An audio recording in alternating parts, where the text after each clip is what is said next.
I'm an independent travel consultant, so I can do any type of travel whatsoever for any budget, any style, and my services are completely free, which is the great thing about it. So I just love making people's dreams happen. I can do package holidays like Jet2, TUI, Kuoni, all your standard ones, but I also have access to 400 suppliers who you might not have access to, which means we've got millions of holidays at our fingertips, do cruises, bespoke bookings. I could do a private jet, a safari. I've just had a family come back from a trip to Borneo, meeting the orangutans, not literally meeting them, but obviously enjoying seeing them. But then I can do theatre breaks, I can do travel insurance, I can do group bookings. Yeah, really anything is possible, and being online as well. I do meet some clients I am based in Essex, so if they do want to meet up and chat through, I'm more than happy for that. But being online, I do work with people from all over the UK as well. It is UK based because all of the things come out of the UK to have the protection. So I couldn't be worldwide, but I've had people I've booked things for from Scotland. I booked a family from Scotland to go into Wimbledon, for example. So I can do anything, anywhere that anyone wants, and I love it. I only started just after COVID hit, so I wasn't impacted by that. I've been in the sort of rebound time, and it's been amazing. And I'm a part of a company called Not Just Travel, so I'm a franchisee, and they've had their busiest year since 2019. I think people are just desperate to get away, absolutely desperate. So, and you know, they are flying off the shelf holidays, and I'm already booking 2025. You see people, because prices have gone up, you know, airlines have really pushed their prices up to try and claw their money back. People are planning more for the future. It made people think life is precious, kind of thing, and don't put off something till tomorrow. You know, if you've always wanted to do it, just do it, because you don't know what's around the corner. And I think people are probably thinking, this is one thing I'm not giving up, a holiday. I've gone 2 years without a holiday. We're just going to do it, because obviously so many people lost someone and they'll never get that back.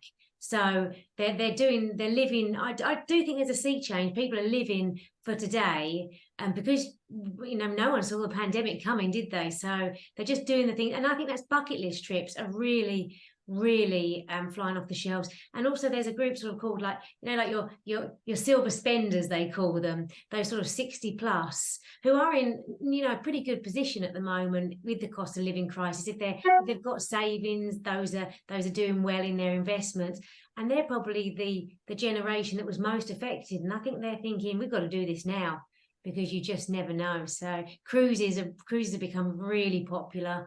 You know, and expedition cruises. I've got a couple going on Antarctica and Patagonia cruise. You know, just amazing things that just once in a lifetime.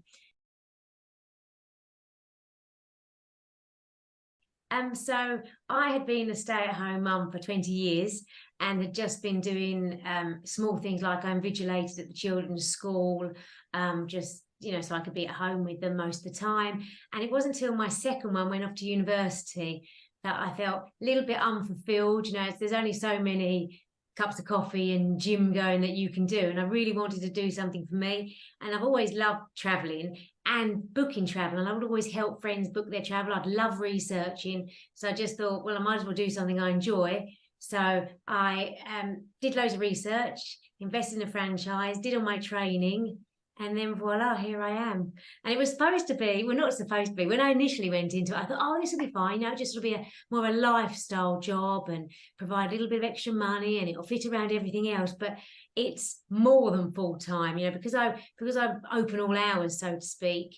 You know, I'll be taking a call at 6 in the morning, or I'll still be doing something at 10 at night. It's just, and I just can't stop myself because I just love it. So it sort of shifted from what I thought it would be to being just all encompassing. But, you know, I'm glad I've done it when I've done it. I think when the children were little, I wouldn't have been able to give it my 100%.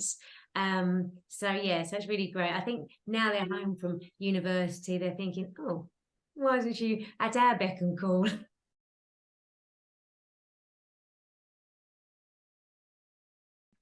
More clients. I really want to expand my client list. So there's sort of, it works on a lot of referrals. And to be honest, it's really grown through people who've booked with me, referrals. So I now just need to get out get myself in front of more people, so they know that having a travel consultant doesn't cost them any money, because I think there's this preconceived idea that if you use a travel consultant you have to pay them, or your holiday is going to cost more, and it just doesn't.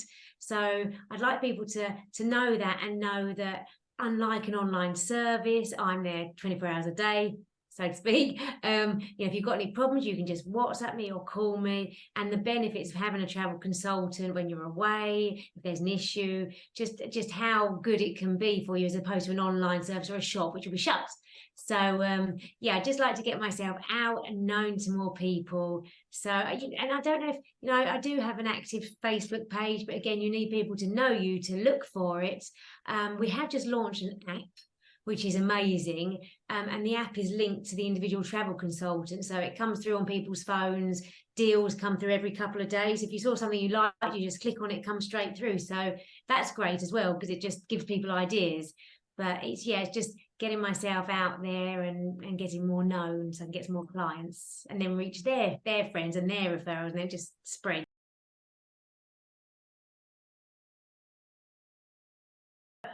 I do ambitious women, I do women in business, which is great, and I do BNI. And I think networking is invaluable. It really is. Not only obviously for expanding your network, but learning from other people, especially people who've been in their industry for a long time, what they've done, what they've done to improve themselves, the pitfalls. It's just really good to learn from other people. And also, networking isn't just about you. You learn about their business, and then you can recommend them to help other people. And then they're obviously grateful. And when someone might mention about a travel consultant, they'll think, okay, I know Helen. So it's just really good. And also, I think sometimes homeworking can be lonely.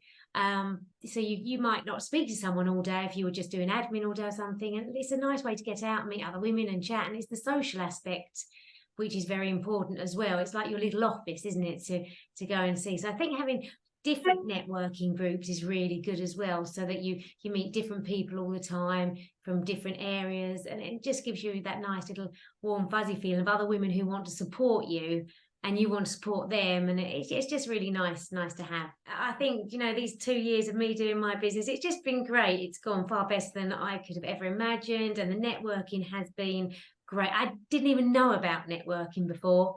And I really look forward to going. There's businesses I learn about in the networking I had no idea.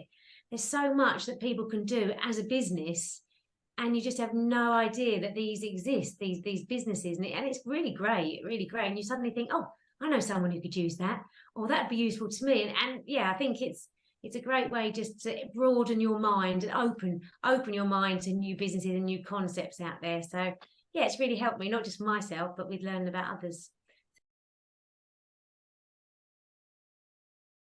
In general, the key would be to don't give up.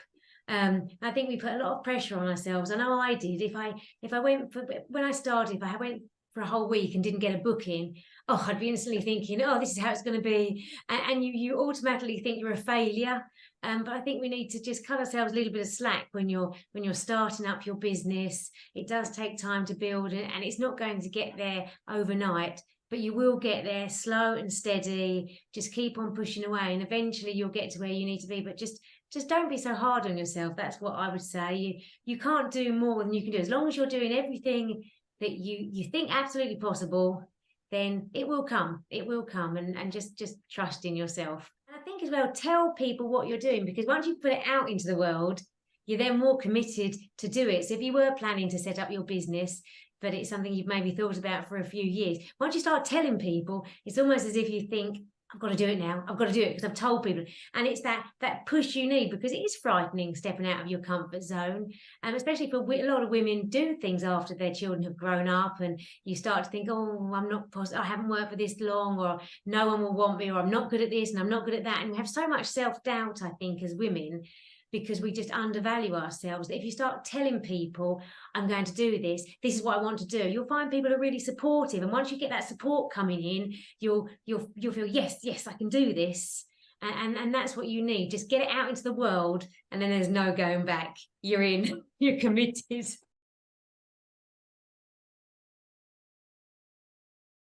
I know a lady called Tracy Williams, and she has a personal fitness business that she runs called TRY, so Try Fitness, and she's amazing. She runs this business. She also has another full-time job. She also has some health issues that she deals with herself, but she's always positive. She's all about giving women positivity, and it doesn't have to be weight loss per se, but getting them fit, mentally fit, whatever they need, she will help them get to. And she's just brilliant. No matter what's going on in her life, she's just always smiling and always committed to getting the best out of you in your personal training session, dietary wise, exercise, whatever. And yeah, she's just brilliant. She really is great.